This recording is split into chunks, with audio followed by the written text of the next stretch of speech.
I was 38 when it all started to fall apart. My name's Alex Carter. I'm just a regular guy. Grew up in a small town in Ohio, now living out in the suburbs of Indianapolis. I work in HVAC, been with the same company for over a decade. Not glamorous, but it's solid. I make enough to keep a roof over our heads, food on the table, and the occasional vacation when life cooperates. My wife, Rachel, teaches middle school math. Smart, calm, practical. The type of woman who could run a household without breaking a sweat. We'd been married 11 years. No kids yet, not for lack of trying. Just hadn't happened. She always said, maybe next year. And I let that be good enough. My social circle was small. Most of my real friends came from high school, guys I stayed close with over the years. Brian, my best man at the wedding. Keith, a mechanic who ran his dad's old garage. And Josh, who worked in sales, always bouncing from one company to another. We had a tradition, poker night every other Friday in my garage, some cold beer, and friendly trash talk. Rachel used to hang around those nights, bring out snacks, crack a few jokes. But slowly, she stopped. Said the noise gave her headaches, or she had papers to grade. I didn't think much of it. People change. Then something small happened that didn't feel small.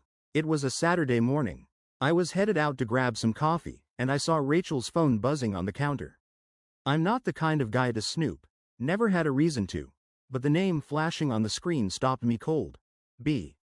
Just the letter. No full name. Just B. She was in the shower, and I stared at that phone like it might explain itself. It didn't. After a few seconds, it stopped buzzing.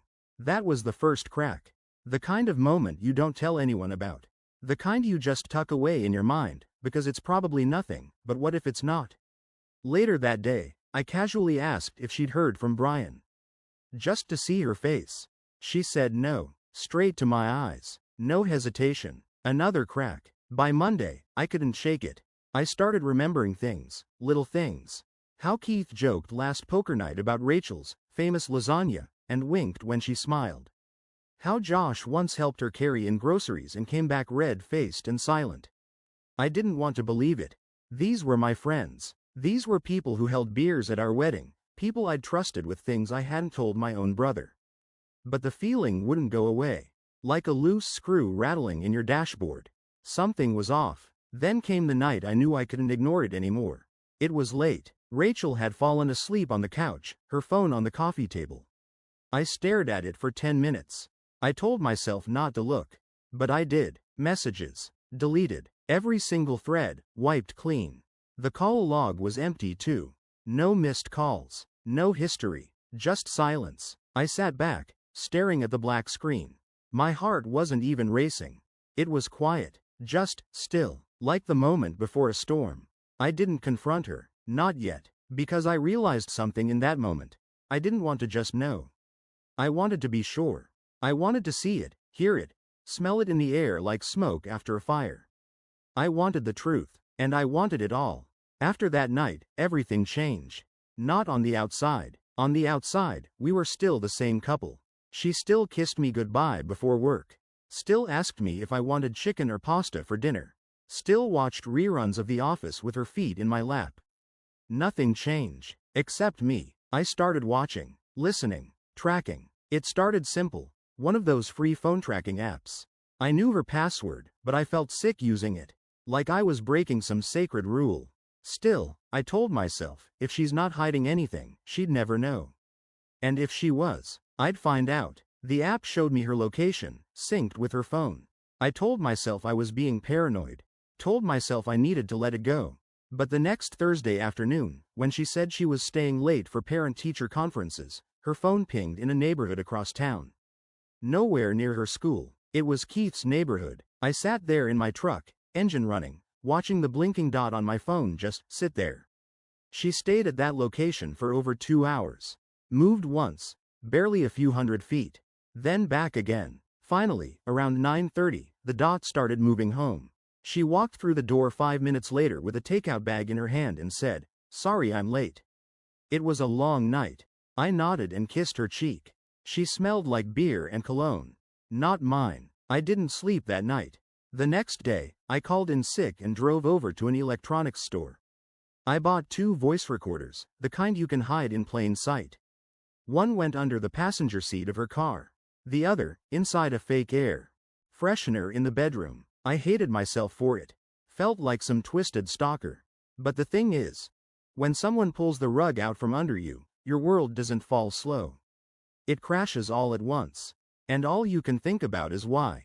And how long. Was it just Keith? Or worse? Over the next week, the recordings were quiet. Nothing but small talk, school stuff, chores. Then, the following Friday, I hit play on the bedroom recorder and my stomach dropped. Her voice, whispering, laughing, and Brian's voice. I'd know it anywhere. We'd been friends since middle school. I heard his dumb chuckle. Heard her say, "Not tonight, he's home." And then silence. That was when I realized, it wasn't just Keith. It wasn't just one mistake. It was them. All of them. The guys who shook my hand, called me, bro, toasted at my wedding. Suddenly I remembered poker night. Rachel had stopped coming out with drinks. But they didn't mind. They never minded. I bet they enjoyed the silence. I bet they laughed about it behind my back. Maybe it was a game to them. Who'd be next? I stopped listening. I didn't need more. I knew enough. But I didn't confront her. Not yet. Because now I wasn't just hurt. I was planning. And I knew something about planning. Timing is everything. There's a strange kind of calm that comes when you stop guessing. I wasn't guessing anymore. I knew Rachel had cheated. With at least 2 of my closest friends. Maybe more. I didn't even want to know the final count. The betrayal wasn't just physical, it was personal. Deep. Like someone had carved into my ribs and laughed while they did it. But I didn't scream. I didn't throw things or blow it all up in one dramatic night. I played dumb. The plan wasn't ready yet. That weekend, I acted like everything was normal. I grilled burgers, cracked beers, even invited Brian and Josh over for the game on Sunday. I needed to see them. Look into their eyes and see if they had even a flicker of guilt. Of shame. They didn't. Brian joked around like usual. Threw a casual, "How's Rachel?" into the conversation with a smirk. Josh barely looked up from his phone, probably texting her. And me? I smiled. Played along. Because that's what you do when you're waiting to strike. You stay quiet. You let them feel safe. I started gathering things. Documents, passwords, backups of photos, joint account info, every little detail I would need when the time came. I made copies of the recordings and hid them on a flash drive in the garage. Then I called an attorney. I kept it short and simple. Told him I had proof of adultery. Asked him what my options were. Indiana doesn't care much about fault in divorce, he said, but evidence of infidelity can influence things: spousal support, division of property, even access to marital assets. I asked him one thing. Can I make sure she walks away with nothing? He said, if you play your cards right and stay quiet until we're ready, yes. So I started moving money. Not illegally, just tactfully. We had 2 accounts, and I opened a third under my name only. Slowly, quietly, I redirected my paycheck to the new account. I transferred small amounts out of the joint one until it was lean but not suspicious. Then I got a storage unit. I started packing the things that mattered, my tools, my keepsakes, everything from my dad. Anything I didn't want to risk leaving behind. She didn't notice. She didn't care. She thought I was out working late, like always. I also stopped sleeping with her. Claimed I was tired, overworked, getting sick. She didn't push. Probably grateful, less guilt to fake. Or maybe she was too busy warming someone else's bed. I started logging everything. Dates, times, patterns. Whenever she stayed late, I noted where her phone pinged. Keith's, Brian's, sometimes even Josh's. I never let her see me angry. Never gave her a reason to suspect. The mask stayed on. Until one Tuesday evening. I came home early, unannounced. She wasn't there. Said she had a staff meeting. But her car was in the driveway. The house was dark except for one light upstairs. I walked in, quiet, and I heard it, her laugh. Muffled voices. The creak of our bed. I didn't go up. I didn't need to. I already had what I needed. So I walked right back out and sat in my truck. Waited until the light went off. 20 minutes later, Keith walked out the front door, zipped up his jacket, and jogged to his truck parked a block away. I didn't even blink, just sat there in the darkness. Because I had finally decided. It was time to end this. And I wasn't just going to walk away. The next few days felt like moving through water, slow, heavy, deliberate. Rachel didn't notice a thing. Maybe because she didn't want to. People lying for that long get used to not looking too closely at anything. By Wednesday, I had everything ready. Every file, every recording, every account transfer and piece of proof tucked away where only I could find it. All that was left was timing. Friday night was poker night, their favorite excuse. I knew they'd all be there, Brian, Keith, and Josh, laughing in the same garage where they'd built my humiliation. But this time, I wasn't going to host it. Rachel would. I told her that morning I had to work late. New client wants an emergency job done, I said. She barely looked up from her phone and nodded. Don't work too late, she said. And that was it. No kiss, no smile. Nothing. Just another Friday. I parked my truck a few streets down that night, cut the engine, and waited. At 7:40, Brian's car rolled up. Then Keith's. Then Josh's. Right on schedule. They went inside, laughing, carrying 6 packs like this was just another friendly night. But it wasn't. At 8 o'clock sharp, the hidden cameras in the living room and bedroom began recording. I'd planted them that morning before I went to work. I wasn't sure what I'd capture, but something in me already knew. I didn't watch it live. I couldn't. Instead, I sat in that truck, staring at our lit-up house, wondering how many times she'd smiled at me with that same expression she was probably wearing right now, the one she used when she lied. By 10:30, the lights started going out. One by one, her bedroom window last. I drove away before they came out. The next morning, I came home as if nothing happened. Rachel was already in the kitchen, humming to herself, hair wet from a shower, wearing one of my old shirts. She handed me a cup of coffee and said, "You're up early." I smiled. Couldn't sleep much. Job ran late. She kissed my cheek like she always did. And for the first time in weeks, I kissed her back. Because I already knew that kiss was one of her last. Later that afternoon, while she went out to get groceries, I pulled up the footage. I don't know why I expected to be shocked. I wasn't. I watched her open the door for them. Saw her laugh, pour drinks, sit too close, then closer. Eventually, I couldn't even tell who was who anymore. It didn't matter. The betrayal wasn't just her body. It was her smile, her ease, her comfort in destroying me. By the time I closed the laptop, I wasn't even angry. I was focused. That night, I called my lawyer. Told him to move forward. We prepared everything, the divorce filing, the financial transfers, the property arrangements. All clean, legal. She wouldn't see it coming. Because she thought I was still the same man who kissed her forehead every morning and believed every word she said. But the truth was, that man had died somewhere between those empty coal logs and the sound of her laughter in our bedroom. And what replaced him was someone very, very calm. The following week, I moved through life like an actor reading a script I'd already memorized. Every word, every gesture, perfectly rehearsed. Rachel still thought I was oblivious. She smiled, packed lunches, kissed my cheek before work. I watched her do it all, knowing the moment she walked out the door, she was heading straight into the life she'd built behind my back. But that was fine, because I wasn't trying to save the marriage anymore. I was preparing to end it on my terms. First, I met with my lawyer in person. He looked over the files, the recordings, the transfers. "You've done your homework," he said, flipping through the papers. "Enough to protect yourself, at least." Then he looked at me and added, "You understand, Alex, revenge can't look like revenge. It has to look like justice." That line stuck with me. So I made sure that when the hammer dropped, it would look perfectly clean, like fate, not payback. Step 1. The finances. I quietly rerouted every shared bill and account. The mortgage, utilities, insurance, all shifted into my name. The house was technically mine before marriage, inherited from my dad. She had no claim to it unless I gave her one. Step 2. The exposure. I copied the most damning parts of the recordings, not the explicit stuff, just the proof. The laughter, the voices, the dates.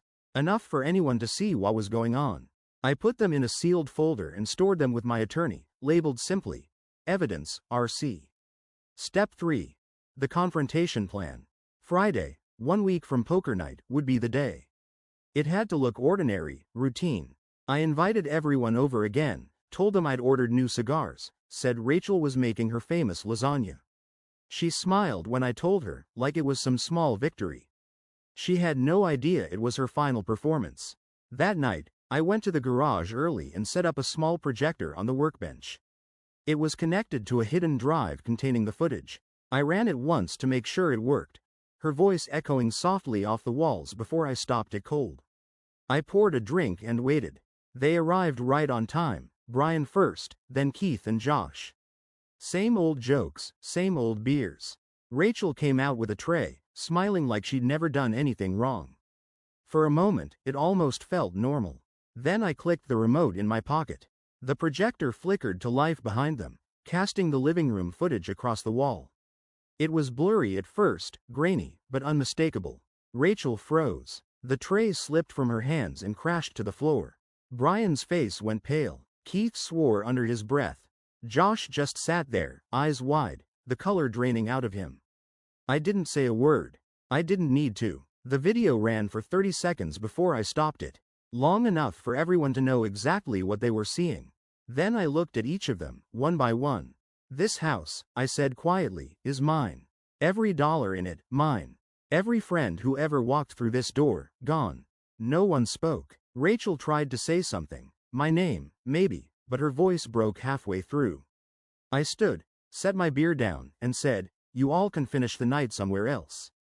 I walked out before any of them could answer. As I drove away, I could still see the flicker of that projection in the window, her life unraveling in real time. And for the first time in months, I felt something close to peace. I stayed in a motel that night. Just a cheap one-off I-70, nothing fancy. I wasn't angry. I wasn't drunk. I was just done. Done pretending. Done giving people chances they didn't earn. The next morning, I checked my phone and saw 6 missed calls. 4 from Rachel, 2 from Josh. There were texts, too, long ones. The kind people send when they're scrambling to rewrite the past. Please talk to me. I didn't mean for it to go that far. It only happened once, twice, I swear. You don't understand what it's been like for me. I didn't reply. I already knew everything I needed to know. By Monday, the divorce paperwork was filed. Adultery may not matter in court, but evidence sure does. My lawyer made sure we structured everything with intention. The house? Staying with me. The car she drove? Leased in my name. Gone. The joint savings account? Already drained. Legally. Her name? Off everything. And her friends? Gone, too. Brian, Keith, and Josh were outed in one move. Their wives all received anonymous packages over the weekend with selected screenshots and audio clips. Not to be cruel, just to make sure no one else was living in my shoes. Turns out I wasn't the only one in the dark. Josh's wife left him, took the kids and moved in with her sister. Keith's girlfriend trashed his apartment. Brian's wife had already suspected something. I think she was just waiting for confirmation. And Rachel? She moved into a coworker's spare room. Told everyone she'd been blindsided, that I was controlling, emotionally distant, didn't care about her anymore. But the town's small. Word spreads fast. Her version didn't hold up long. The school found out, too. Not because of me. I didn't say a word. But parents talk, teachers gossip, and eventually, her image as the sweet, stable, always professional Mrs. Carter started to crack. She wasn't fired, but she was reassigned. From math to admin duty. A quiet demotion. A whisper of judgment every time she walked into the break room. She called once. Just once. I answered. She didn't cry. Didn't scream. Just asked one question. Why do you do it like that? I thought about lying. About saying it just happened that way. But I told her the truth. Because I wanted you to feel something. Anything. Because for months, I was hurting alone while you were lying to my face. Laughing behind my back. And I needed you to see it fall apart. I needed you to know what it feels like when someone walks away without warning. She didn't say anything. Just breathed into the phone. Then she whispered, "I didn't think you'd ever leave me." And that was the most honest thing she'd ever said. I hung up without another word. It's been 6 months since I walked out of that house for the last time with everything in motion behind me. 6 months since Rachel's secrets stopped being my burden. 6 months since I stopped being a husband and started learning how to be just me. I still live in the house. The walls don't feel haunted anymore. I painted the bedroom. Got new furniture. Burned the mattress, literally. The garage where we used to play poker. It's quiet now. I turned it into a small workshop. A place for me, not memories. I don't hear from the guys. Not that I expected to. Josh moved out of state. Keith lost his job after his boss, another guy I'd worked with before, heard what happened. Word travels in small town networks. Brian, last I heard, he's still trying to piece his life back together. Good luck to him. As for Rachel, she sent me one more letter. Handwritten. 5 pages front and back. I didn't read it. It's still sealed, sitting in the drawer of my nightstand. I guess part of me wants to hold on to the last thing she said. Or maybe I just want to remind myself not to go back. Not even in my head. Because the truth is, I could have burned her down, posted the videos, humiliated her publicly, destroyed her reputation forever. But I didn't. I did what I needed to protect myself. I took back what was mine. I ended it clean, quietly, surgically. And that was the real revenge. Not the screaming, not the cheating, not the lies. It was showing her that I could walk away and still stand tall. That she didn't break me, she just showed me who she really was. I'm not saying I'm over it. I still have nights where I wake up thinking she's next to me. Mornings where I forget she's gone. But that's just muscle memory. That's not love. Love is what I gave. Trust is what I built. And respect? That's what I'll never give away again without someone earning it. So now, I rebuild. Slowly, steadily, on my own terms. Not looking for pity. Not looking for a replacement. Just peace. And maybe someday, someone will sit across from me at a coffee shop, smile without secrets, and ask what I've been through. And maybe I'll tell them. Or maybe I'll just say, it's a long story. And leave it there.